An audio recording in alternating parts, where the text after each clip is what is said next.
Thank you, dear friends. Everyone must be hungry, and I want to sum up what I have shown in the morning. Ki homeopathy has got a dynamic power, and it can cure each and every disease. जहां allopathy खत्म होती है वहां homeopathy शुरू होती है, और जब होम्योपैथी पूरा आ जाएगा उसके बाद शुरू से अगर होम्योपैथी किया तो सारे का नाम निशान मिट जाएगा। क्यों? क्योंकि सारी ताकत, डायनामिक पावर हमने हमारे आंखों से, हमारे एक्सपीरियंस से और हमारे क्लिनिक में, नर्सिंग होम में देखी है। एक मिसाल के तौर पे मैं बात करता हूँ कि एक पेशेंट जो आया उसको हार्ट अटैक था, इंफीरियर वॉल इंफाक्शन से निकल के एंटीरियर तरफ cardiogenic shock, complete heart block में चला गया। बिना cardiogenic shock, complete heart block, extensive infarction, ये इंसान कभी बचता नहीं था। क्योंकि पूरे 2 साल मैंने आईसीयू में काम किया है, और जो आता था पेशेंट तो हम पूरा उसको पेसमेकर लगाते थे, ये करते थे, वो करते थे, फिर भी वो ठीक नहीं होता था। हमें लगा कि ये तो सब हो गया काम, इसका तमाम अभी तो कुछ नहीं कर सकते हैं, पर फिर भी यूरो का इलाज देना था। 20,000 रुपए का इंजेक्शन 1995 में मिलता था, वो इंजेक्शन भी वो ला नहीं सकता था। और परिस्थिति ऐसी है, हमने कहा कि I was the only doctor in the whole of the Khandesh putting pacemaker in the heart, वो भी वो अफोर्ड नहीं कर सकता था। And that's all, that was the end of everything. So हमने एक आर्मी का 30 का डोज दिया और कैक्टस जी 60 दिया, और उसको तीन बार रिपीट करने को कहा, और असिस्टेंट से कहा कि इसका इसका तो काम तमाम हो गया है, हम कुछ नहीं कर सकते, होम्योपैथी क्या करेगा पता नहीं। मेरा कोई ज़्यादा अनुभव नहीं, पर मैंने पढ़ा है कि आर्मी का stabilises the injury and myocardial injury is again can be stabilise by army का। बाकी कुछ नहीं था, सिर्फ एक इसी के ऊपर जो आर्मी का डोज दिया, कैक्टस जी दिया, और हम दूसरे गांव में तब प्रैक्टिस करते थे, निकल गए। असिस्टेंट को कहा कि ये बचेगा नहीं, इसका कोर्स हो गया तो तुम पूरा डेथ सर्टिफिकेट बना के दे देना, और 1 घंटा रुकना, क्योंकि 1 घंटा जब तक डेथ होती है तो कोई पेशियों में जान होती है, तो इसलिए कभी भी हमको बॉडी देना नहीं होता है। और ऐसे समय पे हम जब रिटर्न आए तो देखा तो ये आदमी खाना खा रहा है आईसीयू के अंदर। वेरी ये डन, सारा वेरी गुड, चमत्कार जब हमने देखा वेरी देखा, गुड। तो ये कैसे क्या हो सकता है। इसलिए तुरंत असिस्टेंट को बोला तुरंत ईसीजी मशीन लगाओ। ईसीजी मशीन लगाया तो एब्सोल्युटली नॉर्मल, जो 20,000 का इंजेक्शन हमारे 2 साल के आईसीयू के प्रैक्टिस में काम नहीं कर सका, हमारे आंखों के सामने कुछ घंटों में उसने काम करके दिखाया। और इसी से मेरा विश्वास बढ़ा, और उसके बाद में जब धीरे धीरे सीखने लगे और बाद में होम्योपैथी के जब इसमें आ गए तो पूरा बीएचएमएस का कोर्स करके हमने पूरी बीएचएमएस की डिग्री हासिल की।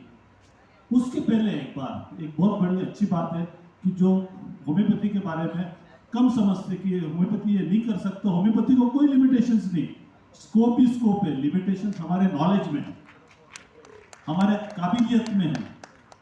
हम कोई भी केस फेल होती तो वो होम्योपैथी फेल नहीं हुई, एक तो डॉक्टर फेल हुआ या पेशेंट की इंफॉर्मेशन देने में फेल हो गया। इसलिए एक डॉक्टर, ऑर्थोपेडिक डॉक्टर और गायनेकोलॉजिस्ट, इनका बेटा इसको हीमोफीलिया फैक्टर 8 लेवल बिल्कुल कम, जब भी इंजरी होती थी तो फैक्टर 8 की बॉटल लगाना पड़ती थी। तो तभी मैं जस्ट नया नया था, प्रिंसिपल्स भी बहुत ज़्यादा कुछ मालूम नहीं थे। उन्होंने कहा कि कुछ कर सकते हो क्या। अब मेरे कलीग्स ही थे वो, तो मैंने कहा हाँ ठीक है देखते हैं। चालू किया मिलीफोलियम, हेमेपिलिस, ये आर्मी का वो फायदा होता था, लेकिन फिर रिलैप्स होता था, थोड़ा फायदा होता था फिर रिलैप्स होता था। तो हमने कहा यार ये, तो फिर देखा ऑर्गेनल खोल के, तो देखा तो बोले find the obstacles to the cure and what is the sustaining cause. Sustaining cause was a myxoma. वो कैसे ध्यान में आया, हमने उसकी मदर को बोला कि तुम्हारी प्रेगनेंसी में क्या क्या प्रॉब्लम्स थी हमको बताओ। बोले कुछ प्रॉब्लम नहीं थी। मैंने कहा थी जरूर, इसके इसके लिए इसको जेनेटिक बीमारी आई है, बिकॉज तुम्हारे फैमिली हिस्ट्री में कभी भी हीमोफीलिया नहीं है, शुरुआत है। बोले हाँ हम भी तो यही सोचते हैं कि कहीं जेनेटिक हिस्ट्री नहीं, तो इसको कैसे हुआ। मैंने कहा there is the aberration of DNA. तब उसने बताया कि हाँ मुझे थोड़ा प्लूरल एफ्यूजन हो गया था, पर वो लगभग 6 महीने की ट्रीटमेंट में चला गया, कुछ ज़्यादा दवा खानी नहीं पड़ी, टीबी की दवा तो खानी पड़ती, तो ट्यूबरक्यूलर मायाजम, उसके बाद में उसको ट्यूबरक्यूलर 200 सिंगल डोज दिया। 200 सिंगल डोज देने के बाद हमको पता नहीं था क्या होगा, चमत्कार हो गया, बच्चा वापस गिरा, ब्लड नहीं आया, आया तुरंत बंद हो गया। उन्होंने फैक्टर 8 का बॉटल निकालने गए तब तक बंद हो गया, लगाने के लिए भी टाइम लगता है। देखा कैसे क्या बंद हो गया, फैक्टर 8 दिया नहीं। फिर बार बार उसको एक बार डेंटल का प्रॉब्लम आया, फैक्टर 8 लेके गए, तो हमने कहा कि देखो ब्लीडिंग होगा तो ही फैक्टर 8 दो, नहीं तो मत दो। एक्सट्रैक्शन किया, नो ब्लीडिंग, जितना नॉर्मल लोगों को होता उतना ही ब्लीडिंग। फिर हमने कहा यार ये तो ठीक हो गया है, फिर इसको प्रूव कैसे करें कि होम्योपैथी ने काम किया है। उसके लिए फैक्टर 8 लेवल्स निकालने के लिए हमने हैफकिन इंस्टीट्यूट में ब्लड भेजा। हैफकिन ने कहा कि एक बार अगर वो फैक्टर 8 लेवल कम है तो जिंदगी में कभी भी वो ठीक नहीं हो सकता है, इसलिए हम दोबारा ये चेक नहीं करेंगे। और फिर जब उसको हमने वही ब्लड उसका वापस से एक प्राइवेट लेबोरेटरी में भेजा, गामदेवी में है जो हार्मोनल लेबोरेटरीज है, बहुत अच्छी लेबोरेटरी है, उन्होंने कहा factor 8 level is not and that was the proof of conservative case getting better. ऐसी बहुत सारी चीजें हैं जो मैं आपको बता सकता हूँ, पर वक्त कम है, हमें भी जाना है, आपको भी भूख लगी है। सिर्फ एक बात कहूँगा, कोई भी एक रेमेडी को अपने मन में ठान के नहीं रखने का, सिम्टम्स लो, रिपर्टराइज करो, और पहले 10 रेमेडीज क्या आते हैं उसी में से कोई ना कोई आपकी एक रेमेडी है जो काम करती है, उसको ढूंढो। और डॉक्टर हैनीमन कह के गए, physicians should know what is to be treated in the patient and what is treatable in the remedy। आपको पता होना चाहिए मरीज को क्या ट्रीटमेंट देना है।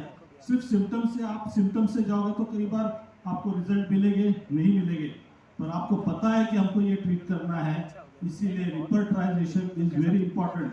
कोई भी पेशेंट आता है, मैं अपने मन से मैं जानता हूँ कि इसको स्टॉक देना चाहिए, फिर भी नहीं देता हूँ। First rule is repertorization. Repertorization की जरूरत नहीं होती तो रिपर्टरी बनती नहीं है, और जो फिजिशियन रिपर्टराइज करता है उसे सही डायरेक्शन मिलती है। Don't get biased by prescribing snapshot because it kills the time.